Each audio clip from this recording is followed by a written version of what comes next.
एक बार सीता जी अपनी सहेलियों के साथ जनक जी के महल के बगीचे में मनोरंजन के लिए गई। वहां पर एक वृक्ष पर उन्होंने तोते के एक जोड़े को देखा। दोनों आपस में बातें कर रहे थे।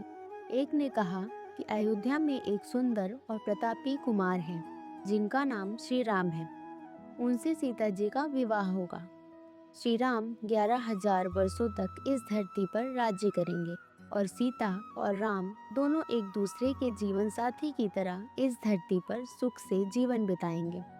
सीता ने अपना नाम सुना तो दोनों पक्षी की बात गौर से सुनने लगी। उन्हें अपने जीवन के बारे में और बातें सुनने की इच्छा हुई। सखी सहेलियों से कहकर उन्होंने दोनों पक्षी पकड़वा लिए। सीता ने उन्हें प्यार से सहलाया और कहा, भय मत करो, तुम बड़ी अच्छी बातें करते हो। ये बताओ, ये ज्ञान तुम्हें कहाँ से मिला? मुझसे डरने की कोई जरूरत नहीं है। दोनों का डर समाप्त हुआ। वे समझ गए कि ये स्वयं सीता हैं। दोनों ने बताया कि वाल्मीकि नाम के एक महर्षि हैं, वे उनके आश्रम में ही रहते हैं। वाल्मीकि रोज श्री राम और सीता के जीवन की चर्चा करते हैं। उन्होंने वही यह सब सुना जो अब सब कंठस्थ हो गया है।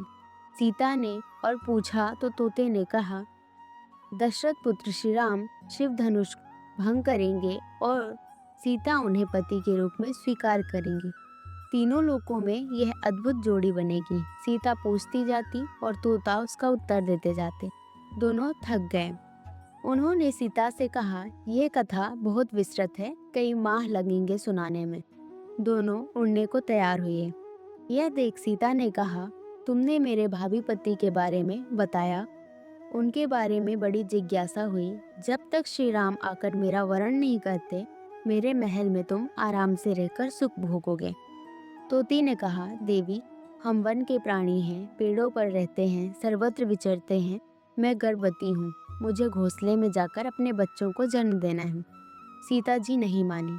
तोते ने कहा, आप जिद ना करें, जब मेरी पत्नी बच्चों को जन्म दे देगी तो मैं स्वयं आकर शेष कथा सुनाऊंगा। अभी तो हमें जाने दें। सीता ने कहा, ऐसा है तो तुम चले जाओ, लेकिन तुम्हारी पत्नी यहीं रहेगी। मैं इसे कष्ट नहीं होने दूंगी। तोते को अपनी पत्नी से बड़ा प्रेम था। वह अकेला जाने को तैयार ना था। तब तोते को लगा कि वह सीता के चंगुल से मुक्त नहीं हो सकता, तो विलाप करने लगा। मुनियों ने सत्य कहा है, मौन रहना चाहिए। यदि यह कथा ना कहते तो मुक्त होते। तोती अपने पति से विछोह सहन नहीं कर पा रही थी। उसने सीता को कहा, आप मुझे पति से अलग ना करें, मैं आपको शाप दे दूंगी। सीता हंसने लगी। उन्होंने कहा, शाप देना है तो दे दो। राजकुमारी को पक्षी के शाप से क्या बिगड़ेगा?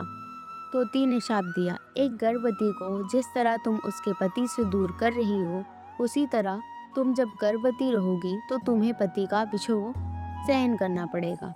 शाप देकर तोती ने प्राण त्याग दिए। पत्नी को मरता देख तोता क्रोध में बोला, अपनी पत्नी के वचन सत्य करने के लिए मैं ईश्वर को प्रसन्न कर श्री राम के नगर में जन्म लूंगा और अपनी पत्नी का शाप सत्य कराने का माध्यम बनूंगा। वही तोता बाद में अयोध्या का धोबी बना, जिसने झूठा लांछन लगाकर श्री राम को इस बात के लिए वश किया कि वह सीता को अपने महल से निष्कासित कर दें।